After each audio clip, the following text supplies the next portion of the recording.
नमस्कार। आपका एस्ट्रो पाठशाला में स्वागत है और आज के इस सेशन में हम बात करेंगे लाल किताब सीरीज़ पर। राहु कुंडली के फर्स्ट भाव में हो तो उसका फलादेश कैसे करेंगे। अगर आपकी कुंडली में भी राहु पहले भाव में बैठा हुआ है तो आइए उसको समझने का प्रयास करते हैं। सीढ़ी पर चढ़ने वाला हाथी, ये जो हाथी है यही राहु है। देखो लाल किताब की जो भाषा है ना वो थोड़ी सी अटपटी सी लगती है, उसको समझने में समय लगता है। यही कारण है आज तक सीखने वालों ने लाल किताब के उपायों पर ही ध्यान दिया। इसका फलादेश कैसे किया जाता है इस बात पे ज़्यादा विचार नहीं किया और अपनी मर्जी से मान लिया कि राहु पहले में होगा तो ऐसा होगा वैसा होगा। पर नहीं, इनके यहाँ पर जो लाल किताब में लिखा हुआ है वो समझा रहा है आपको। सीढ़ी का मतलब क्या होता है? एक ऐसे स्थान पर सीढ़ी लगाई जाती है जहाँ पर प्रॉपरली बनी हुई कंस्ट्रक्टेड सीढ़ियाँ ना हो, वहाँ पर एक अस्थायी रूप से लकड़ी की बनी हुई सीढ़ी लगा दी जाती है और उसको आसानी से ऊपर चढ़ा जा सकता है।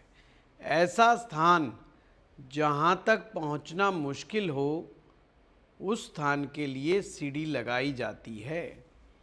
कहता है ये ऐसा हाथी है पहले भाव में राहु, जो चीज़ें जीवन में लगती हैं कि बड़ी मुश्किल हैं, वहाँ तक पहुँचना मुश्किल है, ये राहु वहाँ तक पहुँच सकता है। ये इसकी खासियत है। दौलतमंदी की निशानी, दौलतमंदी की निशानी यानी ये दौलत भी देगा। सूरज बैठा होने पर ग्रहण होगा। हुआ लेक अंधेर, बादल जो घेरा, कोई पहुँचे आंसू पसीना न तेरा। अब इसको और डिटेल में समझने के लिए, हाथी बैठा तख्त पर, तो हाथी वही राहु है। तख्त का मतलब होता है पहला भाव, फर्स्ट हाउस। लाल किताब में कहीं पर भी तख्त लिखा हो तो तख्त है कुंडली का पहला भाव। जी हाँ, तख्त कह लो, कुंडली का सिंहासन कह लो, पहला भाव होता है। हाथी बैठा तख्त पर यानी कि राहु यदि पहले भाव में बैठा तो तख्त थर्राने लगा। इसका मतलब क्या हो गया? हिलने लगे, इम्बैलेंस। यानी कि फर्स्ट भाव में इम्बैलेंस क्रिएट हो जाता है। फर्स्ट भाव का इम्बैलेंस क्या होता है? फर्स्ट हाउस का संबंध हमारे दिमाग से है। हमारे दिमाग में उल्टे सीधे ख्याल आना, बिना मतलब के विचार हमेशा चलते रहना, दिमाग में बेचैनी बने रहना, कन्फ्यूज़न की स्टेज बने रहना, अनडिसाइसिवनेस बने रहना, ये सब चीज़ें राहु के पहले भाव में होने पर होती हैं।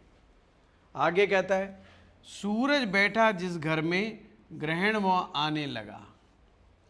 पहला खाना सूरज का पक्का घर है, यानी कि लाल किताब के अनुसार पहले भाव जो है सूरज का और मंगल का भाव है। सूरज पहले घर में उच्च का माना जाता है।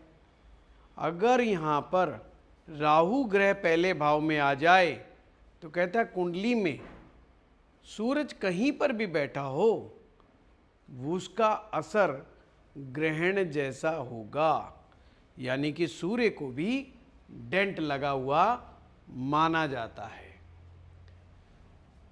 सूंड राहु का बुध हो बनता, जो हाथी यानी राहु, उसकी जो सूंड है वो बुध है। केतु जिस्म बन चलता हो, और केतु उसका जिस्म है।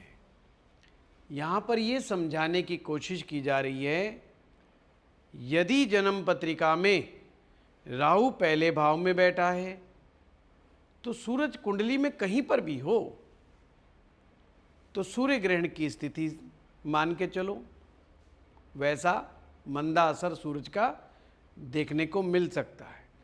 परंतु यदि बुध ग्रह ठीक है, कुंडली में बुध ग्रह की पोजीशन अच्छी बनी हुई है, तो वो जो सूर्य ग्रहण की स्थिति बन रही है उसका दुष्प्रभाव व्यक्ति पर नहीं पड़ेगा।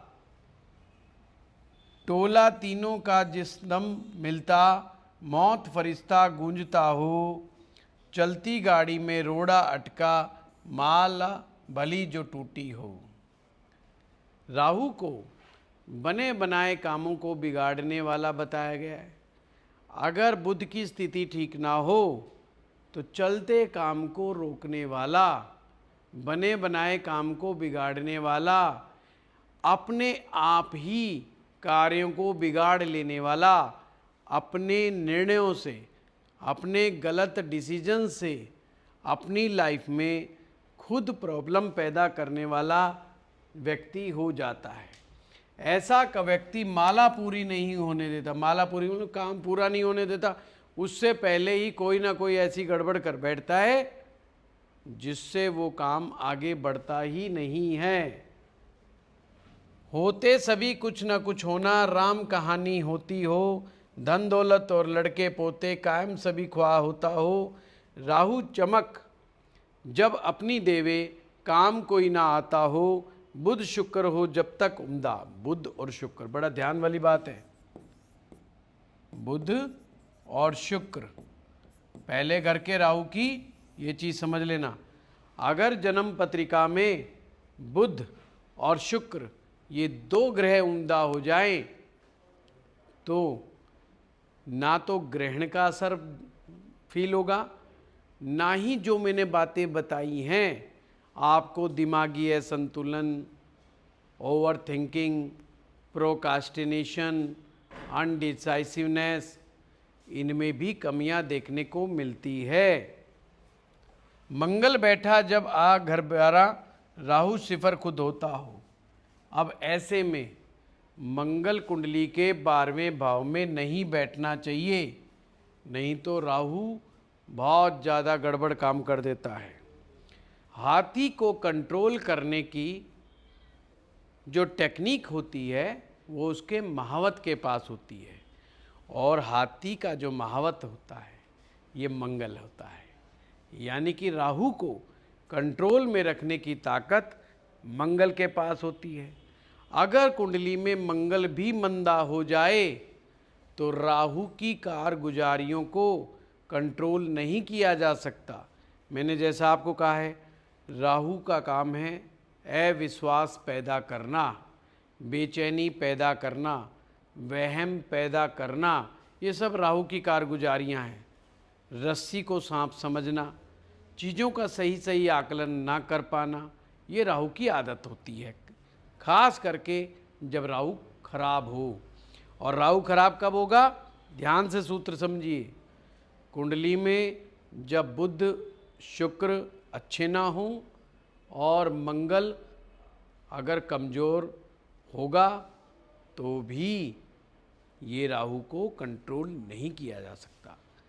अगर मंगल मजबूत है, अच्छी जगह बैठा हुआ है, तो राहु अपनी शरारतें नहीं कर सकता। ये कह रहे हैं कि अगर राहु पहले घर में है, बुध शुक्र अच्छे हैं, मंगल वेल प्लेस्ड है, तो जातक दौलतमंद होगा, और यदि ऐसा जातक नेक कार्यों से जुड़ जाए तो राहु शुभ फल देता है।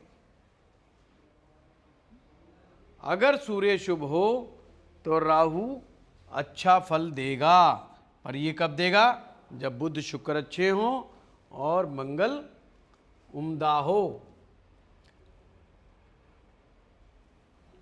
राहु जहां सूर्य को ग्रहण लगाता है उसके कारण क्या होगा, अब यहाँ पर दूसरी बात समझाई जा रही है। मान लो कुंडली में बुध शुक्र भी मंदे हैं और मंगल भी मंदा है, तो राहु पहले में होगा तो ग्रहण का असर उसके जीवन में पैदा होगा। ग्रहण होते क्या होगा? धन दौलत के लिए हानिकारक, लड़के और पोते को भी मंदा असर पैदा करता है। देखो, पहले भाव का राहु कितनी दूर तक मार रहा है, उस व्यक्ति को भी धनी नहीं होने देगा, उसके बेटे के ऊपर भी मंदा असर पैदा कर देगा, उसके पोते के ऊपर भी मंदा असर पैदा कर देगा। ये चीज़ बड़ी समझने वाली बात है, मतलब 3 पीढ़ियां तक मामला गड़बड़ कर देता है ये। इसलिए पहले भाव के राहु को कहते हैं धुआं निकाल देता है ये आदमी की। राहु कैसे धुआं निकालने वाला कहा गया है? सही समय पर सही काम ना करना, बेफजूले कामों में दिमाग को बिजी रखना और ये समझना कि मैं बहुत ज़्यादा काम कर रहा हूँ। अब जब आदमी दिमागी रूप से बहुत ज़्यादा थॉट्स में आएंगे उसके और कुछ कुछ करता रहेगा दिमागी रूप से, पर प्रैक्टिकली कुछ नहीं कर रहा वो काम को, तो उसको जीवन में सफलता नहीं मिलेगी। पहला भाव अगर खराब है किसी का तो सफलता कैसे मिलेगी? पहला भाव ही आपकी कुंडली के ग्रोथ माइंडसेट को शो करता है। राहु यहाँ पर आदमी को समझ बाग तो बहुत दिखाता है, मतलब उसके विचार में आएगा कि तू करोड़पति है, तू अरबपति है, या तू बनेगा ही बनेगा, और उसके तरह तरह के आइडियाज़ आते हैं करोड़पति बनने के दिमाग, जो कि मैक्सिमम खाम खाई के होते हैं, जिनका प्रैक्टिकल चीज़ों से लेना देना नहीं होता। इसीलिए कहा गया है चलती गाड़ी में रोड़ा अटका देना, हर काम में रुकावट आना। अब आदमी कभी ना कभी ऐसी गलती जानबूझ के करता है, इसे पता होता है कि मैं ऐसा गड़बड़ करूँगा तो मेरे को ये दुष्परिणाम भुगतना पड़ सकता है। जैसे कई बार लोगों को मालूम ही नहीं होता कि क्या करने का क्या दुष्परिणाम होता है, पर ये वो लोग हैं जिन्हें अच्छी तरह मालूम होता है कि मेरे को ये कर्म करने से क्या क्या साइड इफ़ेक्ट आएंगे, ये उन्हें अच्छी तरह पता होता है। अगर ये अशुभ है, हाथी तख्त पर बैठा हो यानी राहु 1 में, तो सूर्य जिस घर में हो उस घर पर ग्रहण का असर पड़ेगा, ये मैंने पहले भी आपको समझाया। बुध शुभ हो तो राहु चमक देता है, पर शर्त ये है मंगल 12 में हो तो राहु अशुभ हो जाता है। ये जो बातें मैंने अभी बताई हैं ये वही बातें लिखी हुई हैं। पिता का असर 11 से 21 वर्ष की आयु के बीच में पिता के लिए तकलीफ दे होता है, यानी व्यक्ति जब 11 से 21 साल की उम्र का होता है तो पिता के जीवन में भी मद्दे का सामना पिता को करना पड़ता है। पिता को मानसिक कष्ट की स्थितियों का सामना करना पड़ता है, पिता को अपमान सहन करना पड़ता है, और वो भी कुछ खराब परिस्थितियों से गुजरता है। ननिहाल के लिए भी ये चीज़ बहुत ज़्यादा अच्छी नहीं मानी जाती। पहले भाव में राहु हो तो हो सकता है ननिहाल वाले भी बेचारे परेशान हो जाएं, मामा को भी आर्थिक स्थितियां में गड़बड़ी का सामना करना पड़ जाए। अब क्या कह रहा है, राहु वाला जातक बुध की बेईमानियों से खुद अपना दिमाग खराब करे तो माल औलाद की बीमारी का डर होता है। यानी कि अगर व्यक्ति का बुध यानी बुद्धि, अगर किसी कारण बुद्धि भी खराब हो जाए तो समझो बुद्धि खराब हो गई। बुद्धि खराब होने का यहाँ पे मतलब है लालच में आकर के किसी भी कारण से बेईमानी में शामिल हो जाना, किसी के माल को हड़प लेना, किसी का फाइनेंशियल किसी की चोरी कर लेना, किसी का पैसा ना लौटाना, ये सब बुद्धि की खराबियाँ मानी जाती हैं। तो ऐसे में माल और औलाद इस पर नेगेटिव इफेक्ट होता है, और बेवजह बोलते रहने की बीमारी, जिसका राहु पहले में होगा उससे जितनी मर्जी बातें करवा लो, बहुत ज़्यादा टॉकेटिव होता है और लगातार बहुत लंबे समय तक बोल सकता है। जितना बोलेगा उसको उतना अच्छा फील होता है। इसलिए ये लोग दिमाग से बहुत उटपटांग सोचते हैं और बोलते रहते हैं, पर प्रैक्टिकली कुछ नहीं कर पाते। तो अगर राहु पहले में बैठ के अशुभ हो रहा हो, और अशुभ कब होगा उसकी मैंने टर्म्स एंड कंडीशन आपको बड़ा क्रिस्टल क्लियर बता दी है। लाल किताब सीखना बहुत मुश्किल नहीं है, आसान है, आपको सूत्र पकड़ में आने चाहिए बस, ठीक है, तो ज़्यादा मुश्किल नहीं होता।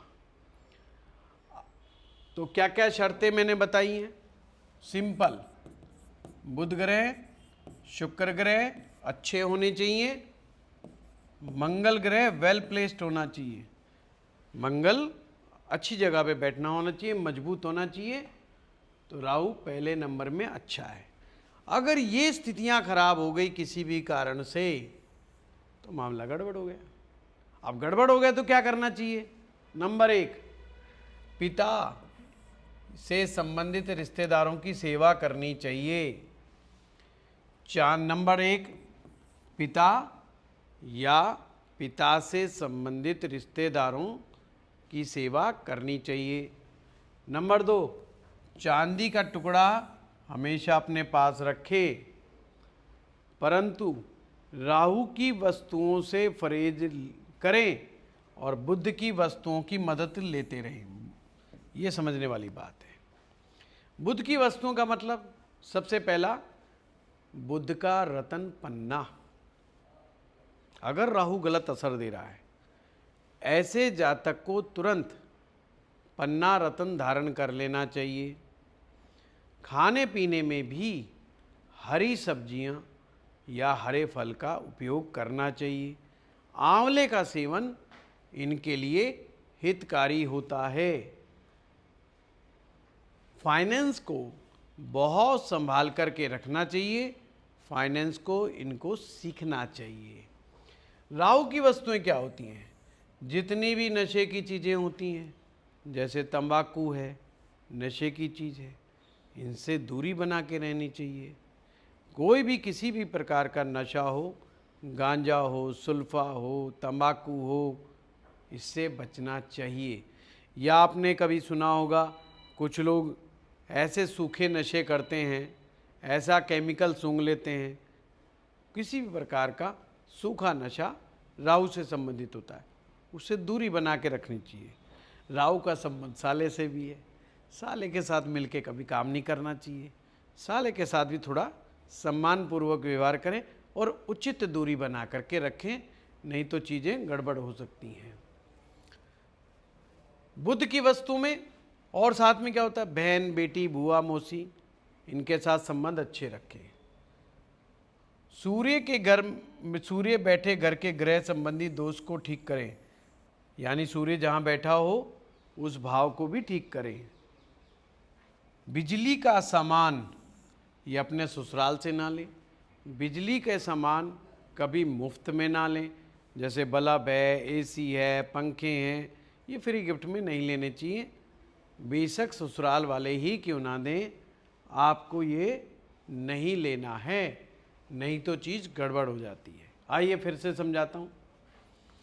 राहु यदि, ये खाना नंबर 1 है, लाल किताब में भाव से चलती हैं चीज़ें, यानी खाना नंबर 1, 2, 3, 4, 5, ये लगन का कंसेप्ट नहीं है कि मिथुन लगन के कन्या लगन, नहीं, यहाँ पर सीधा सीधा पहला भाव दूसरा भाव चलता है। अब राहु अगर पहले भाव में बैठा है तो सूर्य कुंडली के 12 में से किसी भी भाव में बैठे, सूर्य को थोड़ा बहुत डेंट लगता ही लगता है। और मैंने जो जो इफेक्ट, साइड इफेक्ट बताए वो व्यक्ति के जीवन में आते हैं। पर अगर कुंडली में बुध ग्रह, शुक्र ग्रह और मंगल ग्रह, ये 3 ग्रह वेल प्लेस्ड हैं, अच्छे हैं, तो पहले घर में बैठा हुआ राहु व्यक्ति को प्लानिंग बनाना, स्ट्रेटजी बनाना, मैनेजमेंट काम करना, लोगों से टैक्टफुली काम करवा लेना, समझदारी दिखाना और प्रोजेक्ट को अच्छे ढंग से चलाना, किसी भी काम को अच्छे ढंग से करना, राहु अच्छे परिणाम देगा। ऐसा नहीं राहु खराब दे। और दौलतमंदी की निशानी, और जो भी व्यक्ति जिसके वह प्लान बनाना, स्ट्रेटजी बनाना की ताकत है, भगवान ने बुद्धि दी है, वो दौलतमंद तो बनेगा ही बनेगा। ये तो सिंपल बात है। अगर आप भी कंफ्यूज रहते हैं, आपके जीवन में भी इल्यूजन बना रहता है, स्ट्रेस है, अनवांटेड थॉट्स, अनवांटेड प्लानिंग्स, अनडिसाइसिवनेस, ये सब बातें हैं, तो निश्चित रूप से राहु का साइड इफ़ेक्ट आपके ऊपर है।